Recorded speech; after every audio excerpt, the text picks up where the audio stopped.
लक्ष्य ये। आज हम एक बहुत जरूरी विषय पर बात करने वाले हैं, राजस्थान सरकार के पेंशन भोगियों का वार्षिक जीवन प्रमाण पत्र। जैसा कि हम जानते हैं, राजस्थान सिविल सेवा पेंशन नियमों के तहत हर पेंशन भोगी को नवंबर महीने में ये जमा कराना होता है। तो हमारे पास इससे जुड़े कुछ दस्तावेज हैं, कुछ सरकारी आदेश भी। चलिए इनकी गहराई में जाते हैं और समझते हैं कि पेंशन भोगियों के लिए ये प्रक्रिया अब कितनी आसान हो गई है और क्या क्या विकल्प है। बिल्कुल, ये हर साल की प्रक्रिया है और अच्छी बात यह है कि समय के साथ इसमें काफी सहूलियतें दी गई हैं। सबसे ताजा बदलाव की बात करें तो वो 9 सितंबर 2024 के एक आदेश से आया है। ये काफी दिलचस्प है।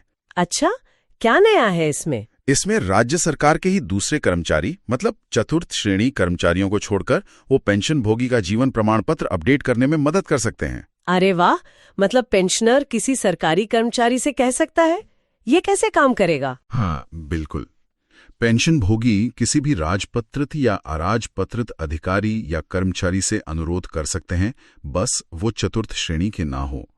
वो कर्मचारी अपनी SSO ID से IFMS 3.0 पोर्टल पर लॉगिन करेंगे। वहां एम्प्लॉय सेल्फ सर्विस यानी ESS में एक पेंशनर लाइफ सर्टिफिकेट का ऑप्शन है। ओके। उस पर क्लिक करके वो पेंशनर का PPO नंबर और बैंक खाते के आखिरी 4 अंक डालेंगे। डालते ही पेंशनर की डिटेल्स दिख जाएंगी। बस पुष्टि करनी है, जनरेट लाइफ सर्टिफिकेट पर क्लिक करना है, फिर E-साइन करना है। E-साइन? प्रमाण पत्र अपडेट हो जाएगा। पेंशन भोगी को इसका मैसेज भी मिल जाएगा। ये तो वाकई बहुत सुविधाजनक लग रहा है, खासकर उन लोगों के लिए जो टेक्नोलॉजी से ज्यादा परिचित नहीं है। हाँ, ये काफी मददगार हो सकता है। अच्छा, ये तो हुआ एक नया तरीका, पर जो पारंपरिक डिजिटल तरीके हैं वो कौन कौन से हैं? वो तो अभी भी होंगे। जी हाँ, बिल्कुल है। सबसे ज्यादा इस्तेमाल होने वाला तरीका है आधार आधारित बायोमेट्रिक सत्यापन, मतलब अंगूठे का निशान लगाकर। हाँ, वो तो ई-मित्र पर होता है शायद। हाँ, ई-मित्र कियोस्क पर, पोस्ट ऑफिस में, बैंकों में, यहाँ तक कि पेंशन विभाग के दफ्तरों में भी ये सुविधा है। राजस्थान में करीब 80,000 ऐसे केंद्र बताए जाते हैं। इसके लिए क्या क्या चाहिए होता है पेंशनर को? देखिए, अपना PPO नंबर पता होना चाहिए, आधार कार्ड साथ हो, पेंशन जिस बैंक खाते में आती है उसकी जानकारी, और हाँ, आधार से जुड़ा हुआ मोबाइल नंबर जरूरी है। अच्छा, और ई-मित्र पर कुछ फीस भी लगती है शायद? जी, मामूली शुल्क है। आवेदन के लिए 50 रुपए और प्रिंट के लिए 20 रुपए, कुल 70 रुपए। और ये भी बढ़िया है। और कोई डिजिटल तरीका? जी, एक और बहुत अच्छा डिजिटल तरीका है जीवन प्रमाण मोबाइल ऐप। इसमें फेस ऑथेंटिकेशन यानी चेहरे से पहचान होती है। चेहरे से? बिना किसी मशीन के। हाँ जी। इसके लिए जीवन प्रमाण.gov.in पोर्टल से फेस ऑथेंटिकेशन वाली ऐप डाउनलोड करनी होती है। एंड्रॉइड का वर्जन 3.6.3 या उससे नया। फिर ऐप इंस्टॉल करके आधार और मोबाइल नंबर से रजिस्टर करना है और फिर अपने मोबाइल कैमरे से ही चेहरा स्कैन करके प्रमाण पत्र जारी हो जाता है।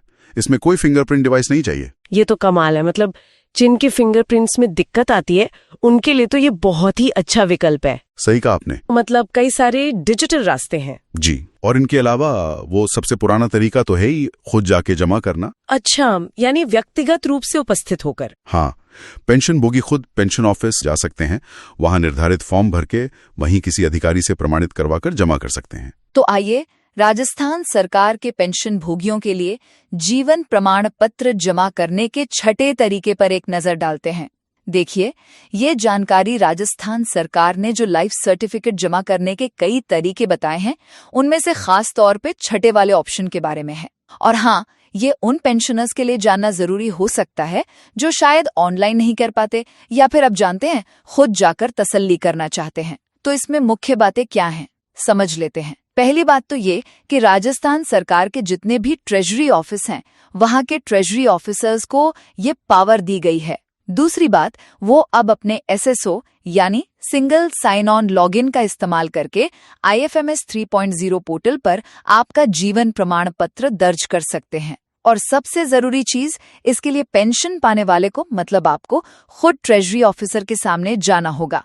वहीं जाकर आप अपना लाइफ सर्टिफिकेट दे सकते हैं। ये पर्सनल विजिट जरूरी है, ध्यान रखिएगा। तो कुल मिलाकर बात यह है कि राजस्थान सरकार के पेंशन भोगी अब सीधे ट्रेजरी ऑफिस जाकर भी अपना जीवन प्रमाण पत्र जमा करा सकते हैं।